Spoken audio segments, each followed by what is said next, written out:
You join us here at Linley Hall Gardens. We come here because this historic estate is steeped in folklore and heritage, and this organic, natural approach to gardening has such a thread of history through it that it just is the perfect place for us to visit. We're going to wander around and talk to you about some of the raised beds, some of the trees, and see if we can find some folklore hidden as well. Linley Hall, as it stands today, dates to the 1740s. Just to the west of the hall is the beautiful kitchen garden. These were restored in the 1990s, and the fruit wall running east to west likely dates to the 18th century. Organic and with staggering views, they really are beautiful. Linley is a no-dig garden. No-dig gardens avoid digging, tilling or turning the soil in order to build up fertility on the surface. This method uses organic materials, such as compost and mulch made from decaying leaves, to feed the soil.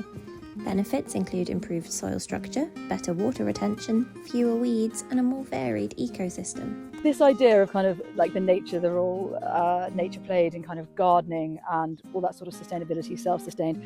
Talk to us about the mulch, the wool, because this is steeped in history, so I'm fascinated that you're still using it and its kind of daily role. So tell me a bit about that. Yeah, so we, in an ideal world, we cover crop all of our beds, so that's a living mulch, which you can see here.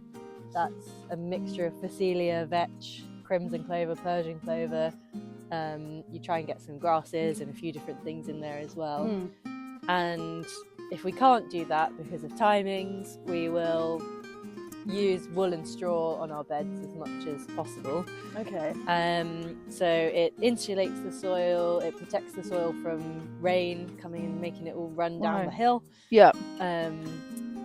And it's a natural material, so it breaks down over time. It's an organic material, so it is providing something for the soil life to kind of break down as well. So it's just a win-win really, and we get it all from the estate, the sheep on the estate, so we're really lucky. So it's fully sustainable. It's such an old method, and I think those sort of methods kind of fell by the wayside in the name of technology or progress, as it were. But the fact that we're going back to that is so fascinating, and how much better it is for the soil and for the environment. I'm fascinated by it. So this is an alternative to that, basically.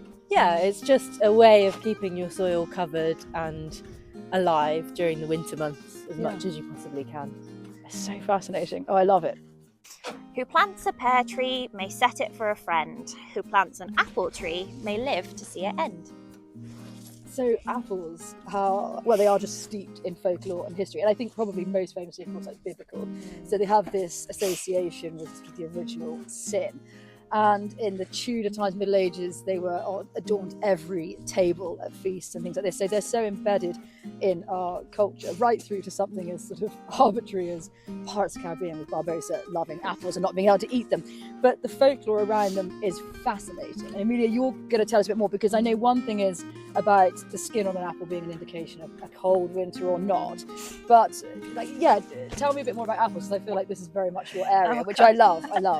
So when you find an old house like this, like Linley, you will almost always find an orchard that has survived in the garden, because at one point it was seen as sacrilegious to tear down an orchard. Okay. And they used to say that all the other crops would fail if you were to tear down an orchard. So a lot of the time you will find beautiful examples like this. There might not be many, but you'll still have your orchard there, which is pretty good. So this is shepherd's purse, which is a weed that you'll find kind of everywhere on cultivated ground, roadside verges, and you'll see it most of the year as well.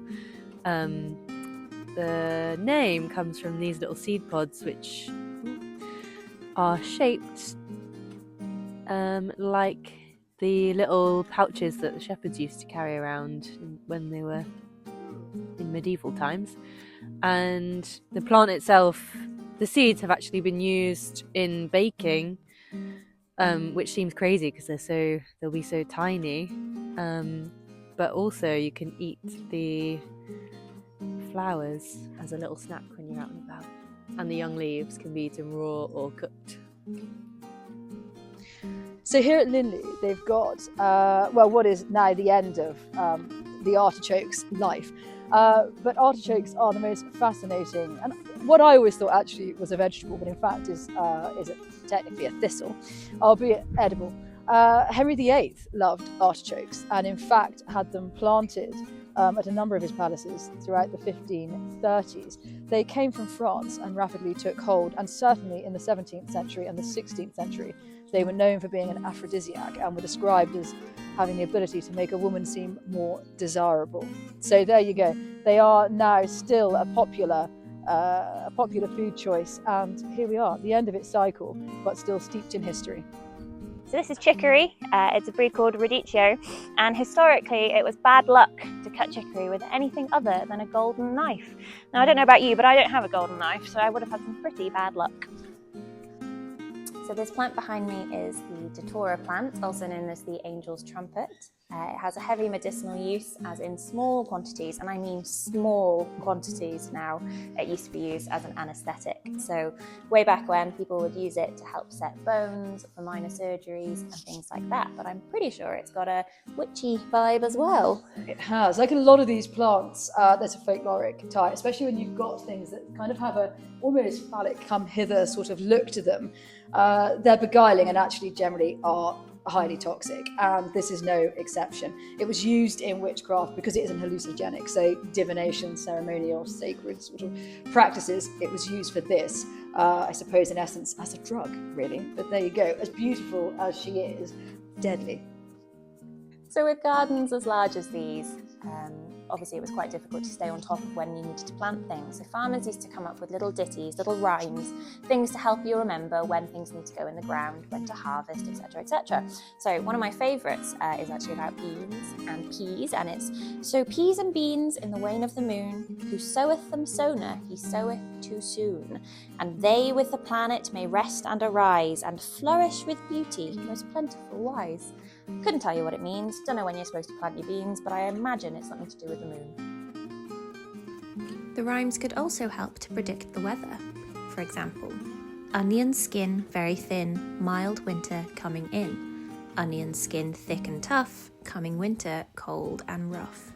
So here, unusually for November, we have some rhubarb starting to sprout. Rhubarb was prized in the Middle Ages when it was exported around Europe, namely for medicinal purposes, but it has a long culinary history, and by the 18th century it was something of a staple. It really was absolutely beloved, and it was also used for its aphrodisiac purposes because of its very obvious phallic resemblance. The rhubarb has a history steeped in folklore, but particularly as an aphrodisiac for encouraging potency. So there we go, the humble rhubarb. Thank you so much to the Linley team, to Phoebe, Roger and Roz for taking such good care of us, for delicious coffee and, of course, for your wonderful knowledge. The most beautiful views. Their Instagram is Linley_farm and is so worth a look.